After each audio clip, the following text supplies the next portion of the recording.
kind of a poignant moment for us on Veterans Day. I'm a guy whose passion is not just coaching football, but uh,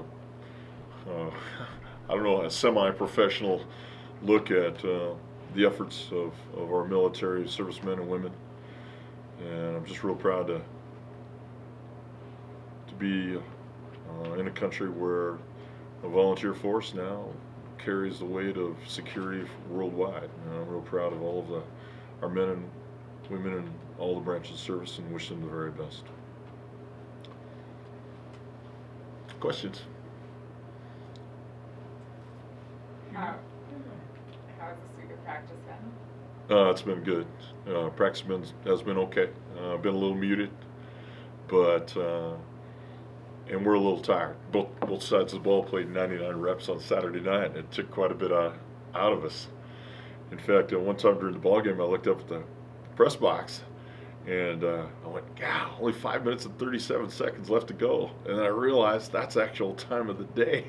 I looked over the game clock; it said 12 minutes ago. And went, "Oh!" And now this thing will probably go into overtime. And so the long-term impact of 99 reps on both sides of the ball is wearing out a football team. So we've been pretty quiet. Then on Sunday night, we registered. We have priority registration at midnight. If that's called priority registration. So, but we were up all night registering for spring classes. So we're a little tired, and we'll need these next couple of days to get caught back up and be ready to go on Saturday against a very good Montana State team led by one of the dynamic players in this conference or in any team at our level. I saw that you announced Michael Sanders will be the quarterback. Michael Sanders slides back into his starting quarterback position. Tanner has played pretty well at times. He's also played like a baby learning how to use a spoon for the first time. Both quarterbacks have had moments where they've just been brilliant and moments where their inexperience shows through. We're coming off a year when our quarterback had been in the program for 3 years before his final year, and that's just not the case, and it just shows you the impact of the longevity of being in a program. That Justin Arias was a luxury that neither one of these two guys have been able to afford, but they will in the future. Mike, what was the determining factor in your mind to restart Michael? Tanner's too young to be able to keep making mistakes. They will have a long-term impact on his career if we allow him to keep going. I've seen this time and time again where you take a redshirt freshman, sometimes even a redshirt sophomore, and you force feed them and make them, and you think you're doing a good job because they're learning, and really what they're doing is they're evaporating their confidence. And it's time for Tanner to step away, allow his game experience to teach him how to practice better and more effectively and efficiently, and allow Michael, who's already had some battle-testedness to him, to be able to get back in there and show what he's been able to do since his layoff. So I'm excited for where both guys are at in our program. I'm bitterly disappointed that we have had to go through this because this was never our intention to have such a raw rookie quarterback situation at Idaho State. Yet through happenstance and circumstance, we're faced this situation in August, and it turned out exactly the way I thought it would go. Exactly. At quarterback. What hasn't turned out the way you thought it would go? Kick teams. Our kick teams are as bad as there are in the country. We lost our punter academically, and that made our kicker have to do double duty. And when he got rocked at UNLV, he lost a lot of his confidence. And I mean, Zach Johnson got whacked at UNLV, and he hasn't been the same since. So that has had a long, and not only that, last year when we had graduation, and we graduated 20 dudes, we didn't graduate a lot of starters, especially from the offense. But we were graduating some quality people, and those people were Keelan McCaffrey, Christian Gines, Nick Albano, some of the other guys that played on kick teams all the time. Michael comes to mind. Those guys played on kick teams, and they were spectacular as seniors, and we are just not the same. Every time we kick off right now, you might as well close your eyes and wait for the scoreboard to tell you what happened, because our average kickoff field position this year on when they've returned the ball is the 43-yard line, which means it's smarter for us to kick the ball off out of bounds like we did at the end of the season last year than it is to put our kickoff coverage team on the field. So we'll make a lot of alignment changes in our kickoff coverage unit. We're taking the whole starting defense, including Tyler Cooter, and playing them on kickoff coverage. Have to, because every time we kick off, it's a pillow fight, and you can't win a pillow fight in kickoff coverage. We don't have depth like that defensively. Our defensive guys, our young linebackers and safeties, are invisible in our kick coverage units, and we have paid a hellacious price for that. Did you think about moving those starters to special teams earlier in the season?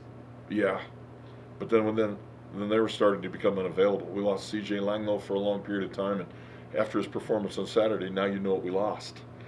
We lost Jake Pettit for a while early in the season. We lost Tyson. We've lost Cody Sorensen. So we've lost enough good players over the period of time that just kept our kick teams mired in a command performance of bad performance is what I'd call it.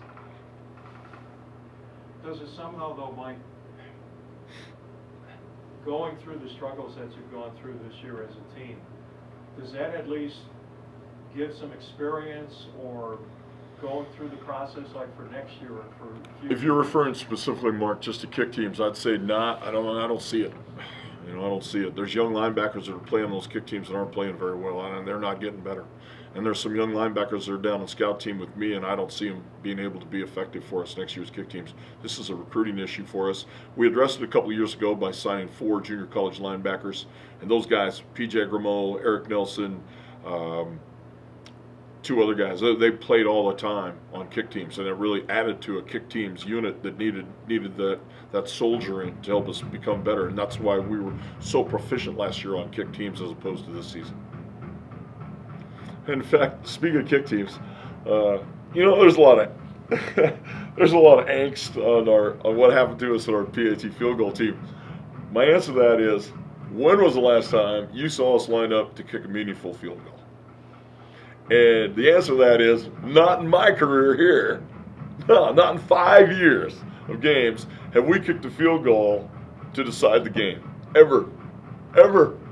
So it was the first time experience, not only for all of our players, but for our coaching staff and for me. And and now I know what our issues are, and we'll get those corrected. I mean, seriously, think back on our 5-year run here. We're never in a situation where you have to have a field goal. Well, that was our first one. And actually, the execution was just outstanding in a lot of spots on that play. But again, our lack of experience of being in that moment now has been addressed, because now we've been there, and now we know how it can go if it doesn't go right.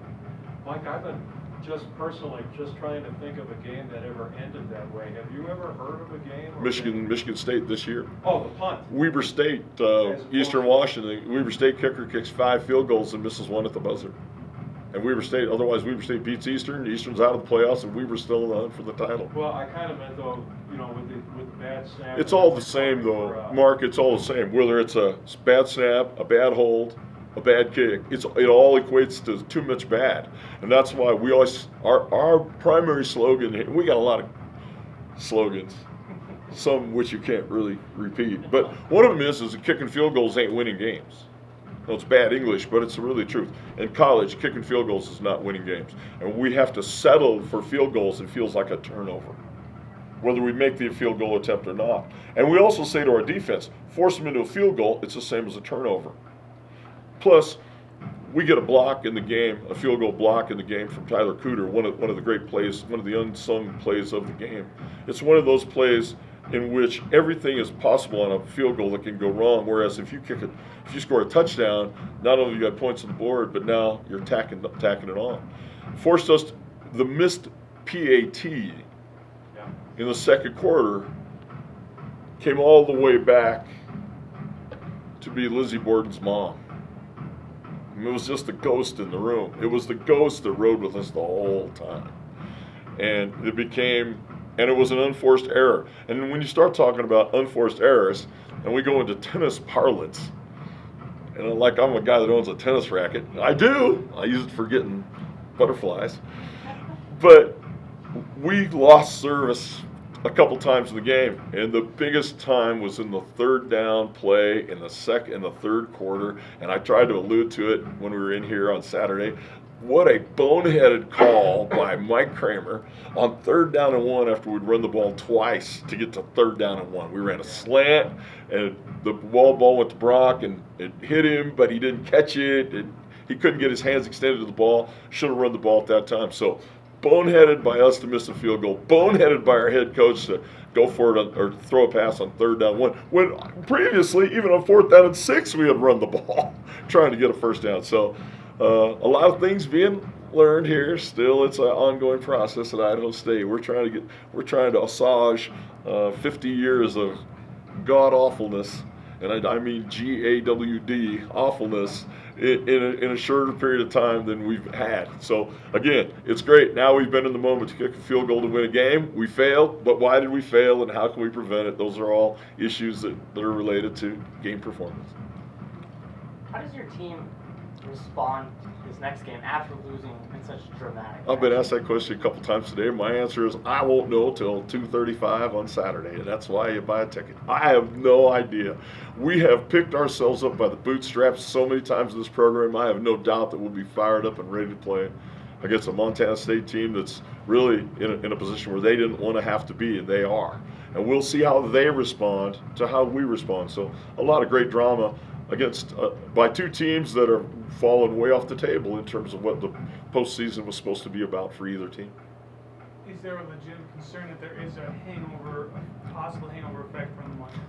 You could ask this question: would there be the same thing at 80-8, at 52-0, at 35-13 against Portland State? I think that's a legitimate question every single week in this program. We came in here as a coaching staff with a winning overall record. Our overall record is not very good, and we have not responded to all the losses we've accrued in a positive fashion all the time. Yet to have come off of a loss at Sacramento State, a team that we're really level with, but they really outdistanced us, to take a 2-week bye and turn it into a narrow one-play loss to Montana shows that this coaching staff has an idea about how to handle the moments.